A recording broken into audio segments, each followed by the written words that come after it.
All right, before our next speaker, I just want to make sure, I don't know if you've all noticed, it's really hot out. So please make sure you stay hydrated. There's drinking fountains in the back over there. It's hard to do this without you being able to see me. There's also drinks inside, so please stay hydrated. Please stay safe. And now, our next speaker is the mayor of South Bend. He's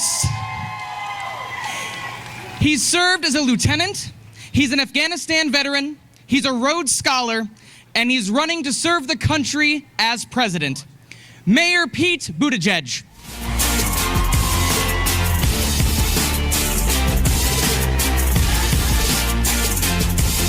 Thank you.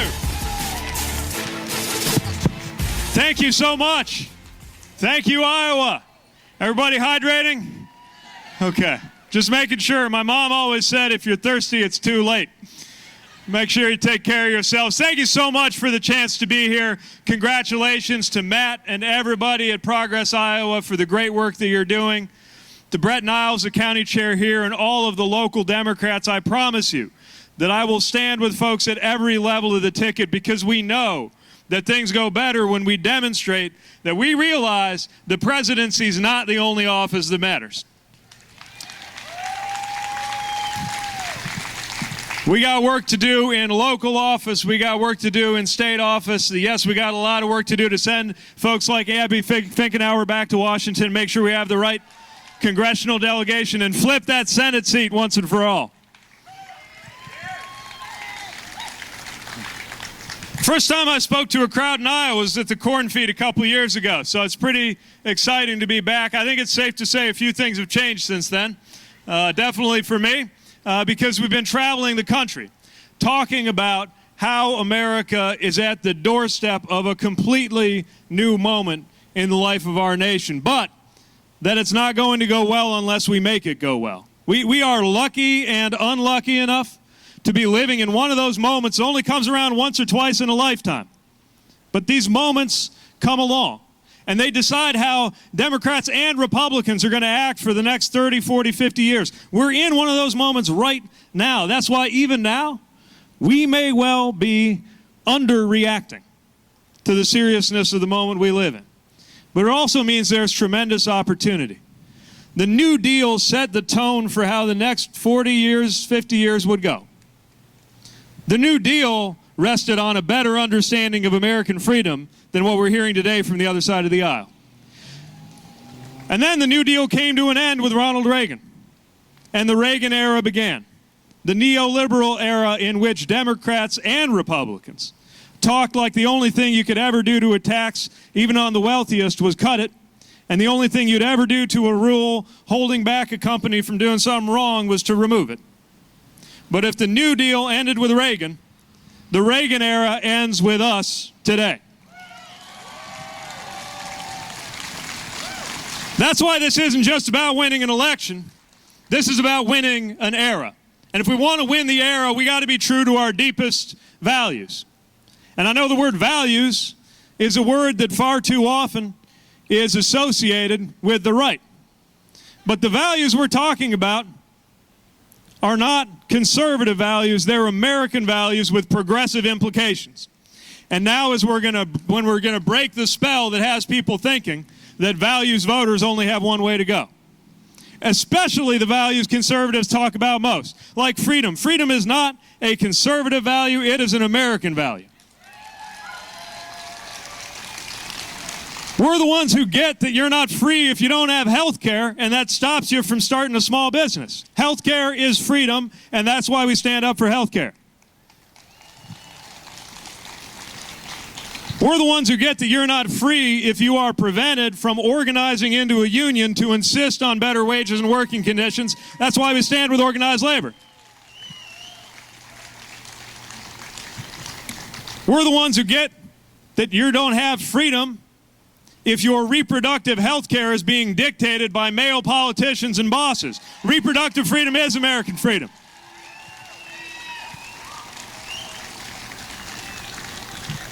Yes, we're the ones who know that you're not free if a county clerk gets to tell you who you ought to marry. And by the way, thank you, Iowa, for your contributions to marriage equality across the land.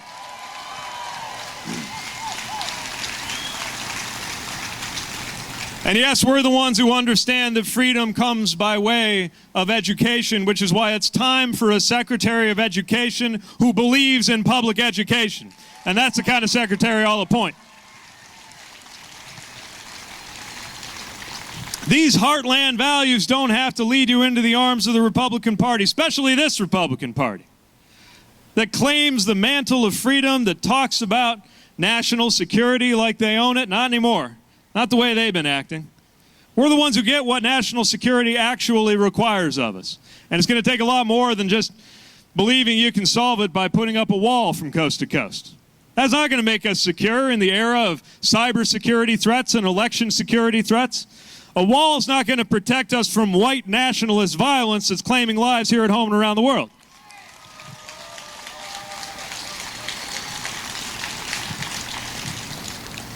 And if we want to be serious about national security, then we have to demonstrate that we have the common sense to see to it that the Second Amendment will not be a death sentence for thousands of Americans.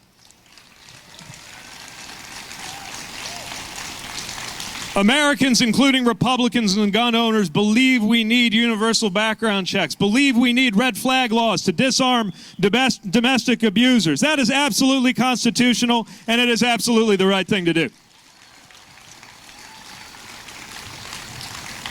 And yes, if we mean business about safety and security in our time, then it's time to confront climate disruption and name it for the national security crisis that it is.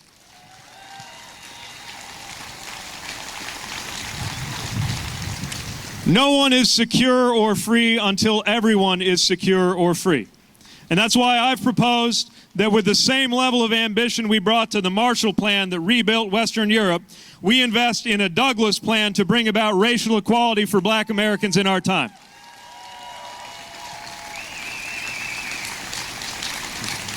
Don't let them tell you that security is a conservative value or freedom is only going to be delivered by Republican policies. And definitely don't let them tell you that people of faith have to vote for people like the president in office right now.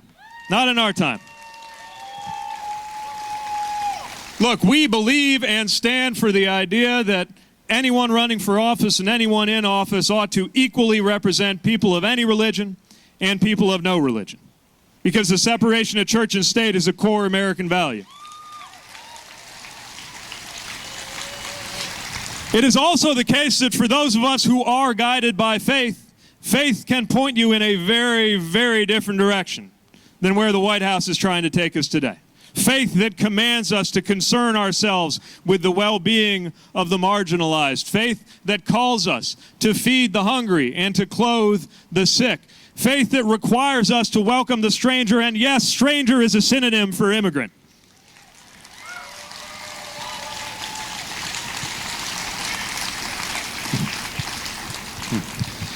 So let's let people of faith know that they have a choice. And it doesn't have to lead you to what we've got today. Because what we have right now flies against the basic sense of decency that any secular or religious tradition teaches us about. The kind of stuff you see coming out of this White House today, telling Americans, the President of the United States telling Americans that they ought to leave this country because they've been in Congress criticizing him. Very good. The flag that was on my shoulder when I stepped off the C-17 that got me to Afghanistan was a flag that represented a country that honors those who criticize our leaders and never questions their loyalty to the republic for which it stands. That is a basic American principle, and nothing could be more American than standing up for our values. Now, I'm trying to stay ahead of the air horn, and I want to make sure I don't wax too lyrical before coming to the point that I think is especially important for us to take a moment on today, which is that the reality is among the extraordinary, qualified, diverse, talented field of approximately 3,000 Democratic candidates for president who are coming before you in Iowa, we have broad agreement on what we believe in, and that's a good thing. So I'd like to turn to another subject, which is how are we going to win? America cannot withstand 4 more years of this current president. And I'm here with a warning. which is that I can also see how he wins again. And it's not about how left or how right we go, okay? If we embrace a left-wing agenda, the president's going to say we're socialists and we're for open borders. If we adopt a conservative agenda, the president's going to say we're socialists and we're for open borders. So we might as well just stand up for what we believe in and take it from there. But here's what could happen. If we look like our message is nothing but a return to normal, back to normal, and I get the appeal because whatever we got now is not okay and it's not normal. But here's the thing, and I don't have to tell you this in Iowa, coming from the industrial Midwest in my own community, normal didn't work. Normal hasn't worked the entire time I've been alive. And so we cannot promise a return to the 90s or the 2000s any more than the president can keep his promise to return us to the 1950s, and we shouldn't try. There is only the future, and we can make the future better than the past. But that means bold action. It means something completely different. And I'll leave you with this thought. The American people tend to choose the opposite of whatever they just had.